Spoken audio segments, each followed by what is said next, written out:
आज के इस वीडियो में हम लोग क्लास 10th का आपका एक्सरसाइज 3C का क्वेश्चन नंबर 9 का सॉल्यूशन देखने वाले हैं। तो इसमें हम लोगों को बोल रहा है दो लगातार धनात्मक सम संख्या है, इसके वर्गों का योगफल जो है वो 100 है। तो वो दोनों संख्या हम लोगों को निकालना है। तो इसको बनाने के लिए क्या करेंगे, तो यहाँ लिखेंगे माना कि पहली संख्या को हम लोग x मान लेंगे। तो पहली संख्या जब x होगा तो उसके बाद वाला जो सम संख्या होगा वो कौन सा होगा, तो दूसरी संख्या होने वाला है हम लोगों का क्या, तो दूसरी संख्या हो जाएगा हम लोगों का x+2।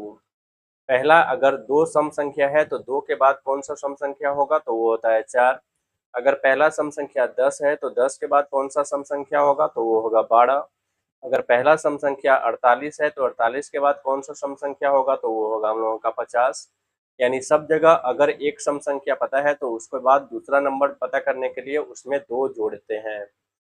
तो यहाँ पर अगर हम लोगों का पहला सम संख्या x होगा तो दूसरा हम लोगों का x+2 होने वाला है।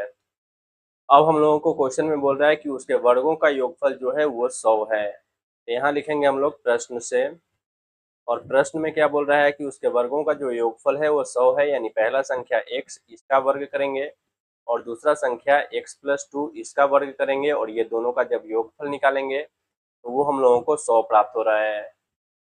यानी एक्स स्क्वायर करेंगे, इसको सोल्व करेंगे तो ये एक्स स्क्वायर हो जाएगा, और ये आपका ए प्लस बी का होल स्क्वायर, ए स्क्वायर हो जाएगा प्लस बी स्क्वायर हो जाएगा और प्लस 2ab हो जाएगा, इक्वल हो जाएगा हम लोगों का 100। अब यहाँ से देख रहे हैं तो आपका एक्स स्क्वायर और ये एक्स स्क्वायर 2x स्क्वायर हो जाएगा, और फिर हो जाएगा हम लोगों का +4x, और ये रहा +4, और ये इधर 100 प्लस में है, इधर आ जाएगा तो हो जाएगा माइनस में, और इधर कुछ नहीं बचेगा तो हो जाएगा हम लोगों का 0। अब उसके बाद इसको आगे सोल्व करेंगे तो ये हो जाएगा हम लोगों का 2x स्क्वायर प्लस हो जाएगा आपका 4x, और 4 माइनस 100 करेंगे तो ये बचेगा हम लोगों का -96 इक्वल हो जाएगा 0।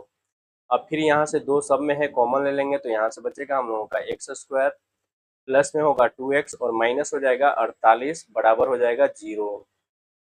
अब उसके बाद इसको आगे सोल्व करेंगे तो यहाँ से ये दो इधर मल्टीप्लाई में है, इधर आ जाएगा तो हो जाएगा डिवाइड में। यानी एक्स स्क्वायर प्लस हो जाएगा 2x और माइनस 48, और 0/2 करेंगे तो हम लोगों को आ जाएगा 0। अब यहाँ से इसको फैक्टराइज करना होता है, तो फैक्टराइज करने के लिए हम लोगों को ऐड या सब्ट्रैक्ट करने पर +2 लाना है, और मल्टीप्लाई करने पर -48 लाना है। तो ऐसा दो डिजिट कौन कौन मिलेगा, तो वो मिलेगा हम लोगों का, एक मिलेगा 8 और एक मिलेगा 6, माइनस हो जाएगा 48 इक्वल हो जाएगा 0। अब यहाँ से ये दोनों में हम लोग देखेंगे तो आपका x कॉमन हो जाएगा तो बचेगा x+8, और उसी तरह से यहाँ -6 कॉमन हो जाएगा तो यहाँ भी बचेगा हम लोगों का x+8 इक्वल हो जाएगा 0।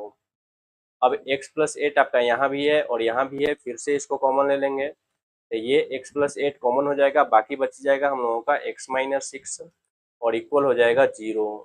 यानी यहाँ से आपका दो वैल्यू आएगा, एक आएगा x+8 इक्वल 0, तो x का वैल्यू हो जाएगा हम लोगों का -8। और क्वेश्चन में धनात्मक का बात कर रहा था, यहाँ आपका ऋणात्मक आ रहा है, यानी ये आपका संभव नहीं है, लिख देंगे यहाँ पर संभव नहीं है। और यहाँ से देख रहे हैं हम लोग तो x-6 इक्वल 0, तो ये हो जाएगा x-6 इक्वल 0, यानी x का वैल्यू आ जाएगा आपका प्लस में 6, ये आपका सही है। तो दोनों संख्या हम लोगों को बताना था, तो पहली संख्या जो था वो था हम लोगों का x, तो पहली संख्या जो था वो था हम लोगों का x, और दूसरी संख्या था x+2। तो पहली संख्या हम लोगों का क्या हो जाएगा, तो पहली संख्या हो जाएगा x, तो x का वैल्यू आ चुका है हम लोगों का 6, तो ये हो जाएगा 6। और दूसरी संख्या का बात करेंगे तो दूसरी संख्या हम लोगों का था x+2। दूसरी संख्या जो था वो क्या था, तो वो था x+2, यानी ये हो जाएगा हम लोगों का 6+2, और 6+2 करेंगे तो ये हो जाएगा हम लोगों का 8। इस तरह से ये बन जाएगा हम लोगों का क्वेश्चन नंबर 9। आशा करते हैं कि आप लोगों को मेरा ये वीडियो अच्छा लगा होगा। अगर अच्छा लगा हो तो प्लीज़ चैनल को सब्सक्राइब तथा वीडियो को लाइक शेयर तथा हाइप जरूर कर दें। धन्यवाद। राधे राधे।